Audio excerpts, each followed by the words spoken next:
Bonjour et bienvenue à tous. Aujourd'hui, on se retrouve dans un nouveau numéro du No Limit. C'est un podcast et aujourd'hui, on va recevoir Cybèle qui a la chaîne Joli Home sur Instagram. Peut-être que vous la connaissez déjà. Je vais la laisser se présenter et puis je vais vous introduire le sujet parce qu'en fait, Cybèle, elle a pour projet avec sa famille de s'expatrier en Turquie et ça m'a beaucoup intriguée. J'espère que ce sujet vous intriguera tout autant que moi. Et nous allons voir le pourquoi du comment de ce choix avec elle tout de suite. Donc je te laisse la parole, je te laisse te présenter pour toutes les personnes qui ne te connaîtraient pas. Bonjour, alors moi c'est Cybèle, j'ai 31 ans et je suis maman de 2 enfants, une fille et un garçon. Je suis mariée et nous avons pour projet du coup de déménager en Turquie. Alors ça fait 6 ans qu'on vit en France parce que moi je suis née en France et avec ma famille à moi. Quand j'avais 13 ans, on a fait un retour définitif en Turquie. Donc j'ai continué mes études là-bas, j'ai terminé l'université, je me suis mariée et après on a décidé du coup de déménager en France et aujourd'hui ça fait pratiquement 6 ou 7 ans que nous sommes en France. Tu as récemment donc pris une grande décision qui est de quitter la France pour t'installer en Turquie, mais est-ce qu'il y a quelque chose qui t'a donné ce déclic? Qu'est-ce qui t'a dit un jour en te réveillant, ok aujourd'hui ça y est, le choix est fait, on s'expatrie? Alors ça fait déjà peut-être plus d'1 an qu'on y pense réellement, mais je pense qu'il fallait sauter le pas. Et ce qui nous a vraiment motivés à prendre cette décision, c'est que en fait, plus l'âge passe et plus en fait, on a du mal à se développer, que ce soit en termes professionnels ou en termes de personnel. Voilà, c'est assez compliqué de continuer en fait à se développer en France. Donc voilà, on a dit, tant que nos enfants sont petits, je pense que c'est le meilleur moment de pouvoir repartir. Ils auront sûrement beaucoup plus de facilité à s'adapter en Turquie. Oui, parce qu'en plus tu as 2 enfants, donc c'est hyper challengeant, je trouve, ouais. Du coup, on va essayer de parler un petit peu des raisons du départ et essayer de creuser un petit peu plus le sujet. Alors, quelles sont les principales raisons? Tu en as évoqué quelques-unes vite fait dans l'intro là, mais quelles sont les vraies raisons qui fait que tu quittes la France pour la Turquie? Est-ce que c'est la fatigue du quotidien? Est-ce que c'est le coût de la vie? Un envie de changement? Le climat? Est-ce que c'est une envie de retourner à tes sources, vu que tu disais que tu avais déjà vécu là-bas avec tes parents puis que tu étais venue ici? Est-ce que tu arrives un petit peu à... Déjà en termes professionnels, surtout pour mon mari, car mon mari n'est pas français, il est turc. Il a appris le français, il se débrouille très bien et ça c'est cool. Mais en fait, il a des compétences et il avait déjà une carrière bien entamée quand il était en Turquie. Et malheureusement, quand on est arrivé en France, il y avait la barrière de la langue qui faisait qu'il ne pouvait pas exercer son métier, malheureusement. Donc c'est une des premières raisons, que ce soit pour moi ou pour lui. Il y a également une chose avec laquelle on a du mal, je sais même pas comment le dire, c'est assez compliqué, mais voilà, donc la mentalité des gens de la France, que ce soit le mode de vie, la façon dont ils voient les choses, la façon dont ils vivent, c'est compliqué d'accepter certaines choses. Il y a aussi le fait que les enfants parlent français, parlent le turc également, mais plus ils grandissent et plus en fait, étant donné qu'ils sont dans des écoles françaises, ils ont du mal à communiquer aussi avec leur papa. Et ça, je pense qu'il y a un fossé qui va se créer de plus en plus avec le temps. Et c'est quelque chose en fait que je ne veux pas. C'est aussi pour ça. Il y a aussi bien évidemment le mode de vie. Parce qu'en France, on a énormément de métro boulot dodo. On habite certes dans une très jolie région, mais on veut en fait déménager dans une ville où il y a le soleil, je dirais pratiquement 365 jours par an, où il y a la mer, où en fait les gens vivent de manière plus cool. C'est vraiment un autre monde par rapport à ce que l'on peut vivre ici. Ouais, du coup c'est un peu un retour aux sources, un peu de tout en fait, d'après ce que tu expliques. Pourquoi la Turquie précisément? Pourquoi par exemple pas, je sais pas, tu parles de soleil et puis de mode de vie qui ne te conviennent pas, mais pourquoi pas par exemple, je sais pas, un pays dans le nord de l'Afrique ou bien complètement t'expatrier dans l'Indonésie et puis vivre sur une île, enfin, pourquoi la Turquie?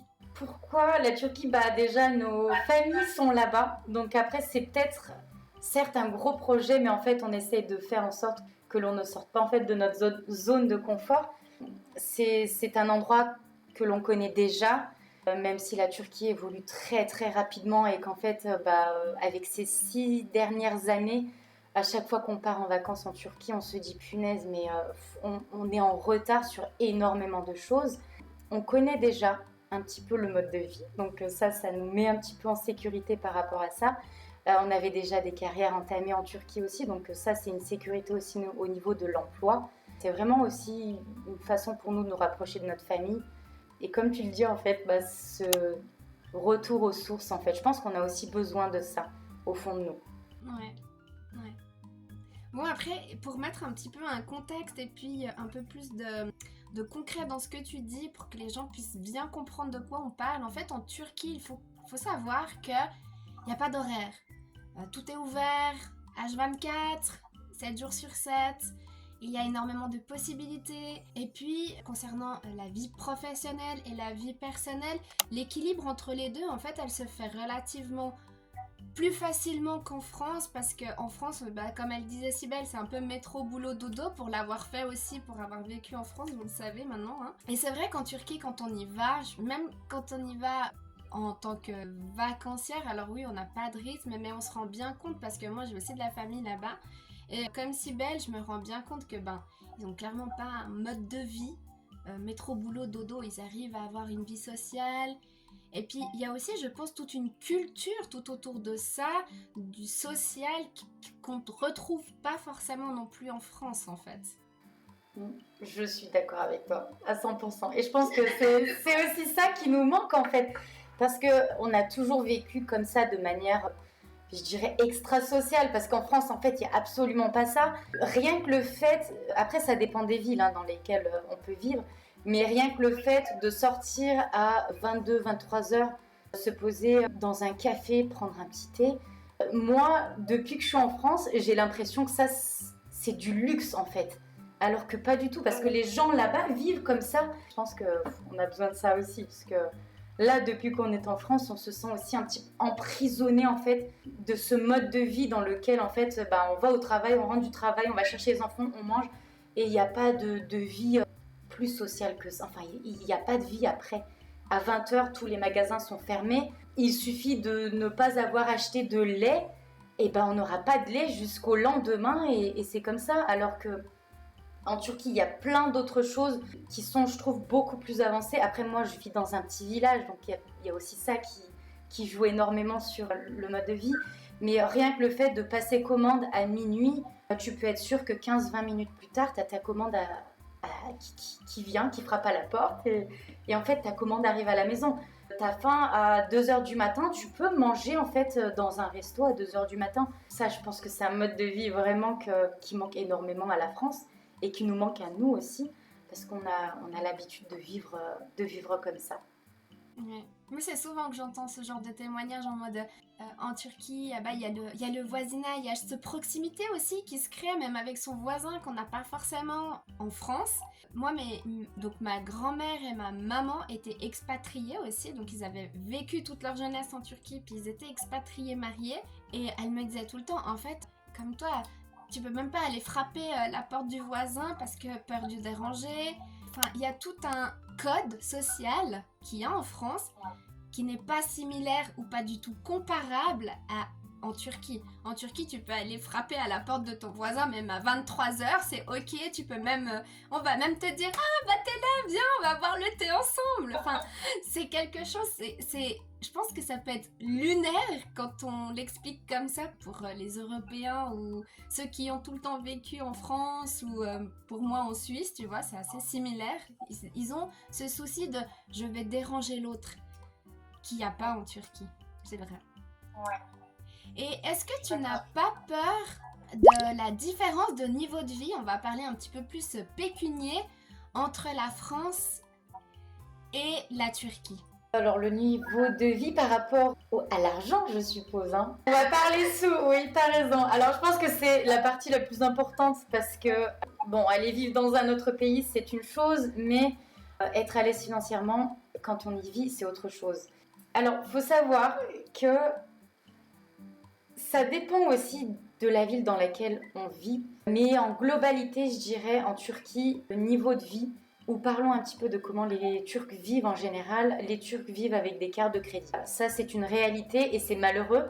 Il y a énormément de personnes qui sont extra endettées, mais qui continuent à vivre et toujours avec le même mode de vie et le même cadre social, c'est-à-dire que ils vont quand même faire leur sortie. Enfin voilà, il n'y a pas forcément de privation à côté. Le niveau de vie, il y a tellement de choses qui sont différentes. C'est-à-dire qu'en France, je vais parler pour moi personnellement. Aujourd'hui, je vis dans une maison, elle a 4 chambres, on a un jardin, on a 2 voitures. Est-ce que l'on aura les mêmes conditions en Turquie? Sûrement pas, parce qu'il faut avoir vraiment une bonne situation financière pour vivre aisément en Turquie. Et je pense que c'est pareil un peu partout dans le monde. Là, dans le cas actuel, est-ce qu'on aura le même niveau de vie? Je dirais non, parce qu'on sera sûrement dans un appartement avec 3 chambres, mais c'est pas grave en fait, c'est pas une chose qui nous stoppe, parce qu'on sait qu'après l'environnement va faire que on aura plus de bonheur en fait. On va bien évidemment travailler, que ce soit moi ou mon mari. En Turquie, il y a très peu de maisons, comme on peut voir ou comme on peut vivre en France aussi. Les personnes vivent dans des grandes villes, très souvent, ne vivent pas dans des villages, ce qu'on appelle des köy, parce qu'ils ont besoin de cette proximité, parce qu'en fait, la ville apporte aussi son lot de confort, si je peux appeler ça comme ça. C'est-à-dire qu'on peut sortir, aller boire le café, le thé, le côté social qu'on recherche, dont tu parlais tout à l'heure, on retrouve tout ça surtout dans les grandes villes. C'est vrai que dans les köy, moi, ma grand-mère maternelle, elle vivait dans un köy, c'est pas la même ambiance déjà. Du coup, les gens en Turquie vivent effectivement plus souvent dans des appartements, mais parce que c'est je sais pas si on peut dire ça, la norme, parce qu'en fait les gens vivent de cette manière-là. Et en fait, c'est pas pour autant qu'ils sont moins bien installés que nous en France dans une maison. C'est juste ils cherchent pas les mêmes choses, parce que pour eux sortir, ils vont aller dans un parc boire un thé avec leurs enfants, et puis en fait ils vont pouvoir profiter du parc, de la terrasse du salon de thé, si on peut appeler ça comme ça, dans les chai bahçesi. Et puis les gens ils vont jouer, en fait, voilà. Tandis qu'en France, ils ont besoin de cet espace parce que justement, il n'y a pas de vie en dehors de leur maison aussi. Je suis d'accord avec toi. En fait, la norme en Turquie pour des maisons en France, en termes de mètres carrés, je te donne un exemple tout bête. Une maison, c'est aux alentours de 100, 120 mètres carrés. En Turquie, les appartements, en fait, font cette superficie. Et ce qui fait que, en fait, au lieu d'avoir un jardin, les gens, comme tu dis, en fait, au niveau social, ils vont en fait dans des cafés, ils sortent à l'extérieur, en fait. J'ai une question à te poser qui me vient comme ça, que j'avais pas du tout mis dans le truc, mais si t'étais pas turc, est-ce que tu aurais pensé un jour quitter la France pour un autre pays ou pas du tout? Oui, parce qu'en fait, je pense que au jour d'aujourd'hui, après c'est mon avis personnel, je pense que ça devient de plus en plus compliqué de vivre en France. Je serais peut-être partie, je sais pas, au Canada ou peut-être dans un autre pays, peut-être au Maroc ou... Je pense que je ne serais pas restée en France en fait, parce que c'est de plus en plus compliqué. Je pense que la mentalité y joue énormément. On a énormément de différends au niveau de notre façon de vivre. Après, il y a aussi le fait que, comme on a vu déjà et qu'on a une mentalité différente, c'est ce qui en fait motive aujourd'hui aussi mon choix. Mais oui, je pense que je ne serais pas restée en France toute ma vie, et ça c'est sûr. Mais c'est clair, en France, je trouve que ça fait plusieurs années maintenant et je pense qu'on n'est pas les seuls à penser de cette manière-là. Personnellement, j'ai quitté la France aussi pour des questions de valeurs, mais pas seulement de valeurs de vie, mais des valeurs de travail, des valeurs plus personnelles. Enfin, moi, je m'y retrouvais pas non plus. Et c'est vrai qu'en tant que Turc, on est très, par exemple, nationaliste. On aime notre pays. Et en France, tu retrouves pas ça. Il n'y a pas cette valeur qu'on donne à notre patrie. Et ça me manquait, mais vraiment. Et alors la Suisse, c'est tout autre par rapport à ça. Du coup, je m'y retrouve, j'avoue. On s'égare un petit peu dans le sujet. Bon, revenons à nos petits moutons. Maintenant, on va essayer de discuter par rapport à tes enfants, à ta famille. Est-ce que vous en avez eu parlé à vos enfants, parce que tu as 2 enfants, que vous aviez l'envie de partir vivre en Turquie? Comment ils ont accueilli cette nouvelle et qu'est-ce que eux ils en pensent? Parce que c'est pas un déménagement d'une ville à une autre. Là, ça reste quelque chose de... Je laisse tout et je recommence quelque chose de nouveau ailleurs. Eh bien, ma fille est un peu plus petite que mon fils. Elle a 4 ans et demi, elle va avoir 5 ans. Donc, je pense qu'elle se rend un petit peu moins compte du changement qu'on va avoir. Et il y a mon fils, qui va bientôt avoir 7 ans, qui lui, en fait, au début, disait oui, mais j'ai mes copains. Et puis, bah, il est tiraillé entre deux, je dirais. Tout mon grand m'a dit oui, je sais, mais là-bas, j'ai mes cousines. Et là, j'ai mes copains. Je dis, mais tu te feras des nouveaux copains et tu vas voir que ça va être génial. J'ai dit, voilà, on va avoir la mer tout le temps, on va avoir le soleil tout le temps, voilà, on va pouvoir découvrir et voir de nouvelles choses. Et en fait, je pense que plus on lui parlait un petit peu de ce qui nous attendait là-bas, et plus il était partant. Voilà, même si au début, il avait un peu peur, je pense que c'était sûrement de la peur. Je pense qu'il a du mal à sortir de sa zone de confort, mais on lui expliquait un petit peu ce qui nous attendait là-bas. Je pense qu'il était un peu plus confiant. Aujourd'hui, je peux dire que oui, ils ont hâte. Ils ont hâte tous les deux, nous plus, mais eux, ils ont hâte aussi. Ils ont hâte de partir. C'est chouette. Je sais pas comment du coup ça se passe parce que quand je vais en Turquie, je vais voir du coup ma famille. C'est des choses qui sont ancrées, confortables pour moi.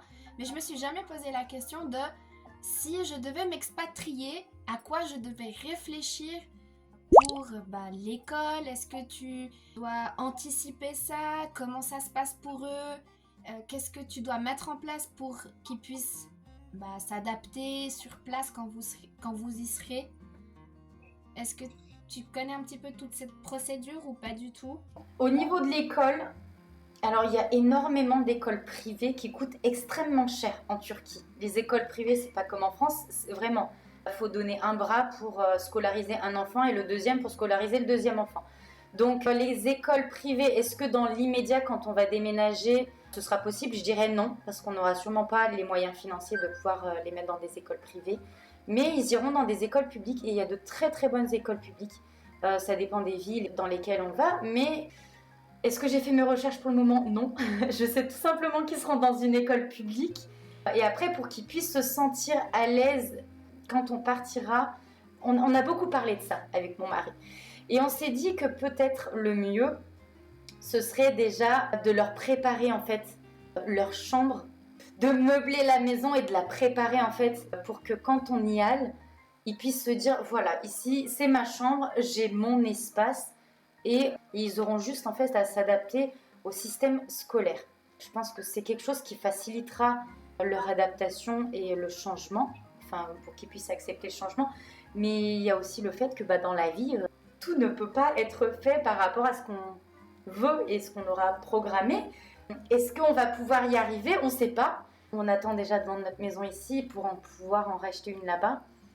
Donc il y a plein de choses en fait qui vont se faire sur le tas et on ne peut pas forcément se projeter dès maintenant sur toutes ces choses-là. Même si on le voudrait, même si on essaye de planifier certaines choses, on n'est pas sûr d'aller dans cette direction-là. On ne sait pas ce que ça va nous réserver en fait, on ne sait pas.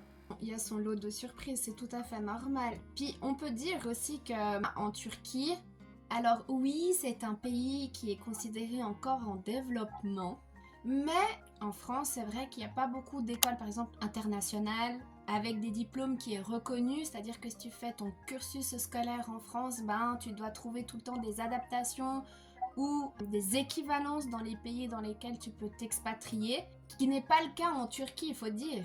Et puis la Turquie, elle a ce niveau d'éducation scolaire qui n'est non négligeable pour moi. Donc pour toutes les personnes qui se poseraient la question de savoir « Oh mon Dieu, mais qu'est-ce qu'elle fait? Elle va avec ses 2 enfants en Turquie ?» Eh ben non, en fait, elle a raison de ce point de vue-là, parce qu'en fait, l'éducation en Turquie, elle est très très bonne. D'ailleurs, je vous mettrai un petit classement que vous puissiez voir aussi que la Turquie se situe pas trop mal par rapport à ce qu'elle propose scolairement parlant. Mais ouais. Mais voilà, c'est tout ce que je voulais dire. Voilà.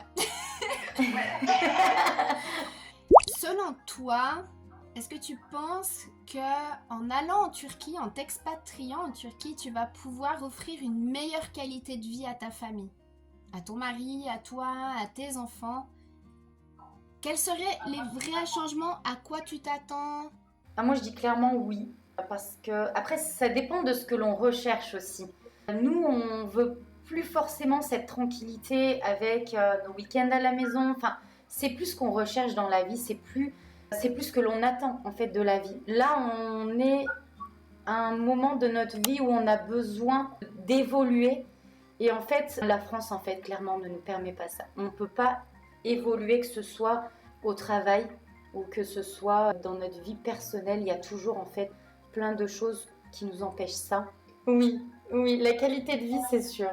Ce ne sera pas la même chose qu'en France. Même quand on va en vacances en Turquie, on se repose jamais.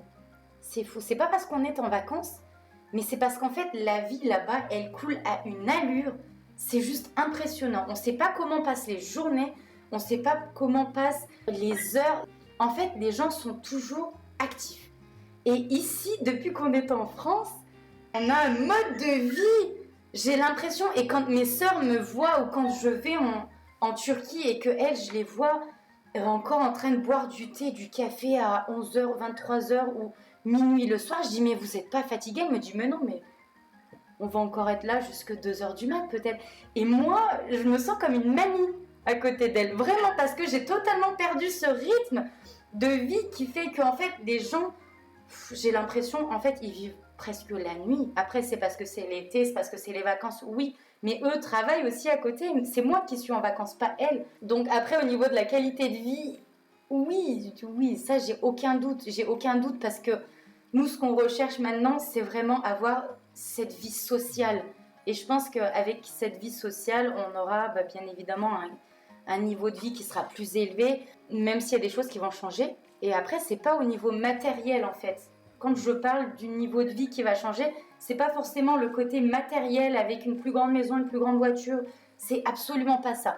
Pour nous aujourd'hui, pour moi et mon mari, le niveau de vie ou la qualité de vie, c'est par rapport à ce que l'on peut recevoir en fait du contexte général, de la vie sociale, du mode de vie. Enfin, il y a plein de choses comme ça. Du coup, est-ce que tu serais d'accord qu'on parle un petit peu de ton compte Instagram? Parce que, comme tu l'annonces, enfin, comme je l'ai introduit tout à l'heure, tu tiens un compte Instagram, donc tu es une influenceuse, comme on appelle ça dans le jargon réseaux sociaux. Comment tu te projettes par rapport à ton expatriement? Est-ce que c'est quelque chose que tu aimerais garder? Est-ce que c'est quelque chose que tu aimerais laisser avec toi en France? Comment tu te positionnes par rapport à ça? Parce que c'est vrai qu'en Turquie, les réseaux sociaux, c'est de plus en plus aussi, d'ailleurs plus qu'en France, hein, on peut le dire. Mais on est toujours, tu vois, à l'affût de ces critiques et autres, et puis voilà, comment tu te positionnes par rapport à tout ça?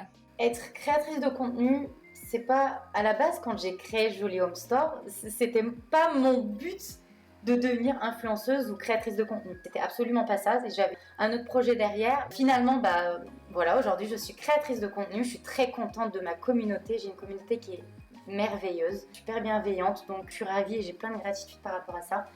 C'est génial. Est-ce que je vais continuer la création de contenu? C'est une question aussi moi qu'on me pose énormément. Oui, je pense que je continuerai à créer du contenu tout simplement pour aussi essayer d'embarquer toutes ces personnes dans cette folle aventure que aujourd'hui on va pouvoir vivre, pour essayer de conseiller les personnes, parce que depuis le jour où j'ai dit sur les réseaux qu'on pensait partir vivre en Turquie, j'ai reçu tellement de témoignages de personnes qui m'ont dit qu'elles aussi en fait souhaitaient ça.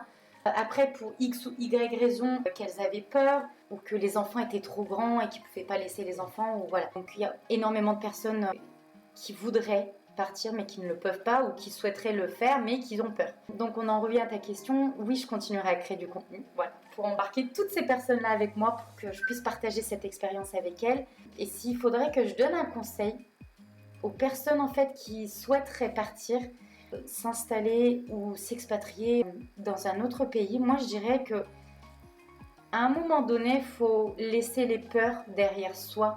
Bien évidemment, il faut que tout soit planifié, que tout soit calculé, qu'il faut aussi savoir que l'on va pouvoir avoir en fait un travail, de l'argent. Il ne faut pas avoir peur de partir, il ne faut pas avoir peur du nouveau. Je pense qu'énormément de personnes ont peur de sortir de leur zone de confort, et c'est ce qui fait en fait que ça les empêche. Mais c'est soit on le fait, soit on le fait pas. Soit en fait on le fait et on voit ce que ça donne, on aura peut-être des regrets, je ne sais pas.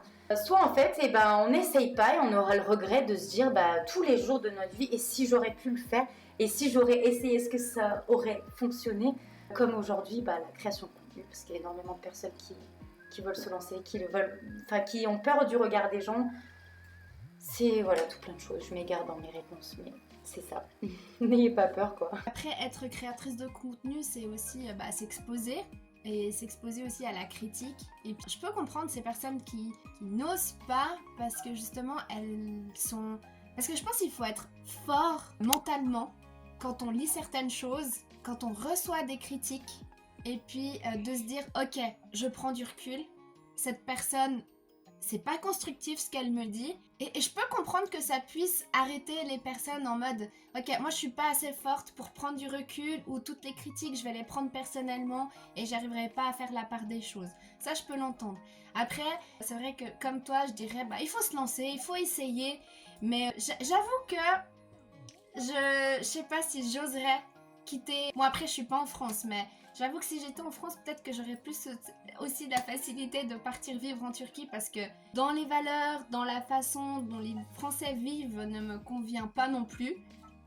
Leur mentalité, en fait c'est un tout aussi. Du coup peut-être que je me serais expatriée aussi en Turquie, mais là je vis en Suisse et du coup je sais pas, c'est un projet aussi que je pense, que je réfléchis, etc. Pour l'instant on n'a pas encore fait le pas, et je pense que on peut dire aussi en Turquie, alors le côté financier il est très fluctuant et c'est assez questionnant je trouve. C'est un pays aujourd'hui qui va bien parce qu'elle a plus de déficit budgétaire à l'état national, mais ça reste un pays qui n'est pas stable financièrement parce qu'en fait elle est positionnée de manière stratégique dans l'Europe, et du coup elle a un peu, si on peut dire ça, le cul entre deux chaises, entre les États-Unis et les pays un peu plus à l'est. On va pas les citer, mais on a compris qui étaient ces personnes-là. Et du coup, ils sont obligés d'un peu jongler entre ces gens-là, et du coup, ça se ressent financièrement dans le pays. Avec les guerres qu'il y a eu, par exemple, l'inflation en Turquie, elle a explosé. Les prix des loyers, la vie de tous les jours, enfin... Un Français moyen aujourd'hui galère aussi, on peut le dire, pour subvenir à ses besoins au mois. Mais en Turquie, encore plus, je trouve. Je disais à mon mari comme ça, sur un coup de tête, faudrait qu'on devienne rentier, tu vois, genre on achète un immeuble et puis on loue, parce qu'un appartement en Turquie, ça coûte cher maintenant quand on loue aussi, je pense que ça on peut le dire aussi. Et puis Cybèle, je pense que quand elle va s'expatrier, étant donné qu'elle est propriétaire en France, elle va potentiellement pouvoir acheter, ce qui réduit aussi un petit peu ses coûts sur place. En soi, elle a tout y gagné parce que t'as ta famille là-bas, enfin... On y a pensé, on y a pensé à plusieurs reprises. On voulait partir depuis déjà un moment. Mais il y avait plein de choses qui nous retenaient, comme le côté financier. On se disait partir en Turquie, être en location, avec 2 enfants à charge, est-ce que ça serait été possible? Non. En fait, il fallait juste qu'on attende aussi la possibilité de vendre notre maison et acheter là-bas. Parce qu'en fait, dans le cas contraire, payer un loyer, c'est y verser un SMIC en France. Supposons qu'on ait 2 personnes à travailler, il fallait qu'on reverse le salaire d'une... Et encore, ça suffit pas toujours, ça dépend, mais Antalya, c'est extrêmement élevé. Donc il fallait qu'en fait, le salaire de moi ou mon mari paye le loyer, et qu'il fallait qu'on essaye de vivre avec le reste. Et en fait, on voulait pas non plus, par rapport à aujourd'hui, notre vie d'aujourd'hui, on voulait pas non plus redescendre en fait. Donc il y a aussi ça qui nous a empêchés depuis un petit moment et qui nous a fait attendre en fait jusqu'à aujourd'hui. Donc aujourd'hui, vendre notre maison, je pense que, et en racheter une là-bas, c'est déjà des frais en moins.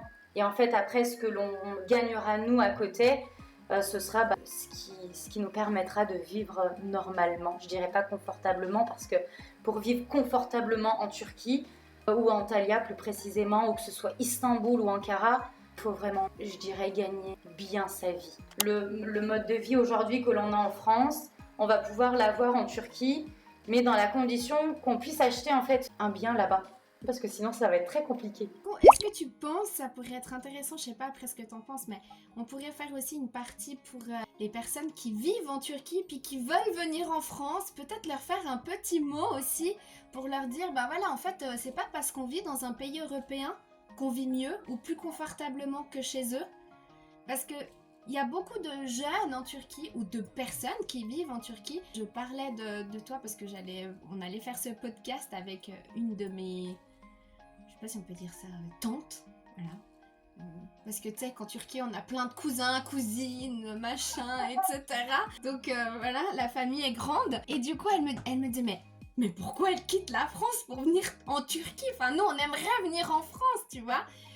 Du coup, est-ce que tu serais d'accord de peut-être dire, enfin moi je leur dis souvent, hein, mais tu sais c'est pas parce qu'on vit en Europe qu'en fait on vit mieux. Enfin nous on est propriétaires aussi. Avec mon mari on a la chance d'avoir pu acheter notre bien dans lequel on est actuellement.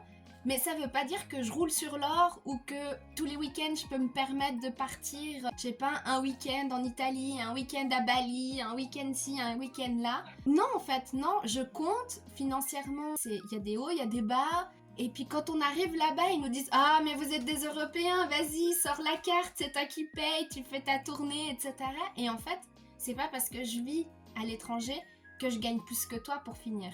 C'est vrai, je pense que tu as raison et il y a beaucoup de personnes qui comprennent pas notre choix. Parce qu'en fait, vu de la Turquie, on est une famille qui vit dans une villa, parce qu'en Turquie, il n'y a pas de villa, donc forcément, c'est grandiose. On a 2 voitures, une pour moi, une pour mon mari. Les enfants vont à l'école et en fait, je pense que eux, quand ils nous voient venir en vacances en Turquie, parce qu'en fait, on a économisé pendant toute une année pour se faire 5 semaines de vacances, ils voient que le fait que on va faire du shopping, on arrive à manger au resto quand on veut. Et je pense que c'est ce côté-là qui les fait un petit peu rêver et qui leur fait penser en fait qu'on a des bons moyens et qu'on arrive à se permettre de faire ça. Alors qu'en fait, il y a aussi l'autre côté. C'est-à-dire que oui, on a peut-être en vacances, on est confortable, mais il y a aussi le fait que derrière, on travaille à l'usine, on peut faire le ménage, enfin, on fait tout type de travail en fait. Et je pense qu'il y a ce côté-là qui est beaucoup plus compliqué, qu'ils ne comprennent pas. Après, les gens en Turquie, bon, je pense que ça, on en parlera sûrement dans une autre partie parce que ça me tente bien d'en parler, mais ils voient juste l'autre côté. Et en fait, c'est pas. Je sais pas, mais en fait, ils voient la vie européenne différemment. Et c'est pas le cas du tout. Et il y a beaucoup de personnes dans notre entourage, enfin surtout celui de mon mari, qui n'ont pas compris pourquoi on prenait cette décision. En nous disant mais pourquoi? Ils disent vous faites la plus grosse erreur de votre vie. J'ai dit mais non, nous la plus grosse erreur de notre vie qu'on avait fait, c'est la décision de redéménager en France en fait. Parce qu'on a raté toutes ces années-là, alors qu'en fait on aurait pu être aujourd'hui dans des conditions différentes. Après, je dis pas que là on est mal, on est très bien, mais c'est parce qu'on a énormément persévéré pour avoir tout ce qu'on a au jour d'aujourd'hui. Les débuts en France n'ont pas été faciles non plus. On était dans un tout petit appartement de 35 mètres carrés avec un petit bébé de quelques mois. Et en fait, mon mari partait pour aller au travail. Moi, je déposais mon fils de 5-6 mois à la crèche pour aller travailler aussi. Et en fait, c'est parce qu'on est passé par des périodes comme ça qu'aujourd'hui, on a ce qu'on a. Et j'en suis reconnaissante. Mais je pense qu'on aurait pu avoir quelque chose de différent si on serait été en Turquie. Je pense que vous avez une façon de vivre aussi qui va vous permettre de vous retrouver très facilement là-bas aussi. Parce que oui, vous allez quitter un certain confort en France, mais déjà vous n'avez pas la barrière de la langue, donc une fois arrivé sur place, vous savez les deux parler le turc. Je pense que ça va être un grand plus pour vous. Le fait de venir justement d'un autre pays européen, il y en a beaucoup qui disent « Ah, mais trop bien, tu connais une autre langue, du coup tu peux aussi faire des métiers un peu plus prisés en Turquie que les Turcs, les locaux là-bas pourraient envier ou vouloir aussi, parce que en Turquie, si jamais un jour vous avez l'occasion d'y aller et que vous éloignez un petit peu des agglomérations touristiques, etc., vous vous rendrez vite compte qu'un Turc ne parle pas une autre langue en fait. On est vite limité, on parle que turc. Et puis c'est vrai que si il venait avec une Enfin, si vous étiez français les deux, puis que vous parliez que français, je pense que vous auriez beaucoup plus de difficultés à vous intégrer et à vous adapter qu'aujourd'hui, dans le contexte actuel, surtout que ton mari, il a déjà eu travaillé là-bas, donc il a probablement encore des contacts, toi aussi probablement, et puis c'est pas totalement l'inconnu, ça que je veux dire. Puis j'ai l'impression que vous avez l'air d'être persévérant, et puis vous savez là où vous voulez aller aussi, et je pense que vous allez réussir à mettre en place, parce que je pense pas que ce soit simplement un côté financier, il faut pas s'arrêter à là. Il faut aussi penser que on fait des choix dans la vie, et puis les choix ont des impacts dans la vie qu'on mène, et je pense que si on fait les bons choix au bon moment, alors oui, effectivement, mettre son enfant à la crèche à 5 mois, ça fait mal au cœur, mais ça t'a permis d'être là où tu es actuellement. C'était des choix, et puis tu as réussi à faire en sorte qu'aujourd'hui, ta famille vit confortablement. Il y a des familles en France qui, en faisant ça, n'arrivent pas à s'en sortir parce qu'ils sont hyper dépensiers ou ils choisissent pas les bonnes choses dans leur vie. Donc moi je pense que ça va être une belle aventure pour vous. En tout cas, moi je me réjouis de te suivre et de continuer à te suivre sur Instagram et autres, de suivre vraiment tout ce process et puis de te voir évoluer en Turquie. Sache que je t'envie. J'aimerais avoir ce courage et puis me dire vas-y, sur un coup de tête j'y vais. Mais j'arrive pas. J'aime trop être dans le contrôle. Et puis faudrait que des fois, juste le lâcher prise, tu sais, genre ok, chillos, on y va. Mais c'est trop cool. Enfin, je me réjouis de voir la suite en tout cas. Merci beaucoup. Et pour conclure, est-ce qu'on pourrait dire comment tu te sens dans ta vie aujourd'hui, avec ce choix, avec ta famille, enfin comment vous vous sentez par rapport à ce qui se profile? Je pense que la seule émotion qui pourrait décrire en fait ce que l'on vit actuellement, ce serait l'excitation. On est tellement excité de savoir qu'on va partir. L'émotion la plus présente, même s'il y en a plein d'autres, c'est l'excitation. Il y avait aussi, parce qu'en fait on est passé par des phases, hein, c'est sûr que ça n'a pas été comme aujourd'hui que de l'excitation. Il y a eu la phase où on avait très peur. Il y a eu la phase où on a douté de notre choix. Parce qu'en fait on se disait mais on est trop bien, pourquoi Et il y a eu la phase où en fait on a pris conscience. Il y a eu la phase où on a vraiment décidé. Et il y a la phase maintenant où en fait on est super excité. Voilà, en fait on passe par plein d'émotions différentes pour au final se dire ok, est-ce qu'on est sûr? Oui, on est sûr. Qu'est-ce qu'on veut? On veut ça. Et ben en fait voilà, on y va et puis on verra après. Au lieu de, je sais pas, à 45 ans, je voudrais pas me retrouver en me disant oh, j'aurais dû y aller il y a 8 ans de ça ou il y a 10 ans de ça. Ça serait été tellement plus simple à ce moment-là. Donc en fait, et ben voilà, on veut pas vivre ce regret. Donc voilà, on se bouge et puis voilà. Mais trop bien. En tout cas, c'est génial. Je suis ravie d'avoir pu discuter avec toi. C'était vraiment trop cool. J'espère que ça a pu répondre parce qu'en fait, tout ce podcast découle d'un de mes abonnés qui me disait mais comment les gens en Turquie vivent? Parce qu'ils voyaient l'inflation, ils voyaient, etc. Mais en fait, sachez juste qu'en Turquie, il y a c'est tout un environnement qui est totalement différent. C'est des codes sociaux qui sont complètement différents. Et même une personne qui est dans le besoin en Turquie, ben, elle n'est pas seule en fait. On peut le dire ça, elle n'est pas seule. Il y a tout un réseau tout autour de lui. Déjà, il y a toute la famille. Et puis, on est très famille en Turquie. Et même au-delà de ça, on se soucie de nos voisins en fait. Si le voisin à côté, on sait qu'il est dans le besoin, bon, on va aussi lui amener, enfin ça se fait très régulièrement, ma grand-mère elle vit dans un appartement aussi à Manisa, pas très loin d'Izmir. Sa voisine tous les soirs, elle lui monte une petite assiette de soupe parce qu'elle a cuisiné une soupe et puis qu'elle a pensé à elle et puis hop, je te donne une soupe et enfin voilà. Je pense qu'il faut aller vraiment en Turquie pour comprendre et je pense que voilà, passer au-dessus de tout ce côté financier. Alors oui, effectivement, c'est toute une interrogation, je le comprends, mais je pense qu'on arrive quand même à s'en sortir. C'est des challenges qui restent différents. Pour ton abonné qui t'a dit comment les gens font pour vivre en Turquie, et ben en fait c'est la même question que l'on se pose en France. Comment les gens font pour vivre en France? Parce que je trouve que c'est la même chose, mais dans des contextes différents. Voilà, en fait, les gens vivent ici en France avec toujours plein de difficultés. Il y a plein de personnes qui sont souvent dans le rouge. Avant la fin du mois, il y a énormément de personnes qui ont la chance d'avoir en fait des allocations, de l'aide, de la CAF ou de tout plein d'autres organismes, chose qu'on n'a pas en Turquie. Mais malgré ça, en fait, les gens vivent là-bas comme ça et les gens vivent en France comme ça, en fait.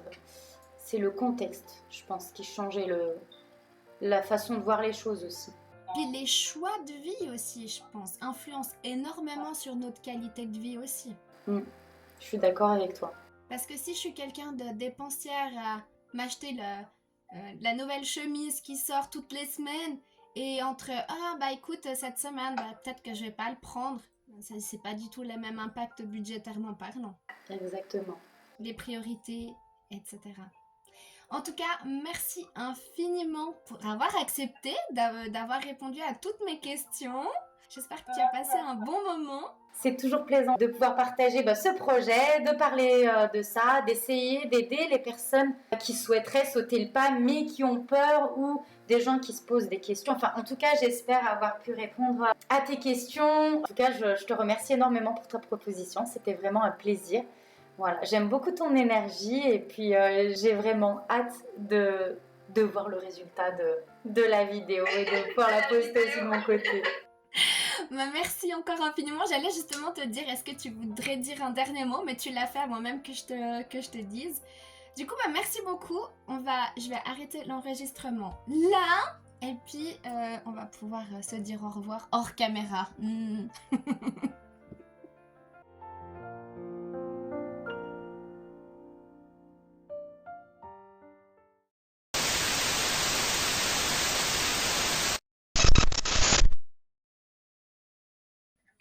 Petite influenceuse fait son bout de chemin. Non, je mettrai pas ça au montage. Non. Et puis...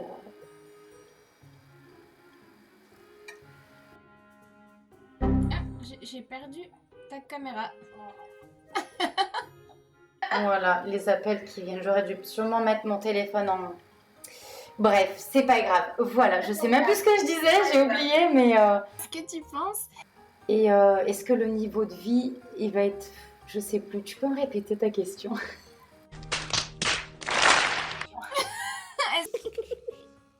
Enfin, voilà, je sais pas comment clôturer cette phrase, mais... Voilà, faut pas avoir peur en fait. J'ai hâte de voir le résultat.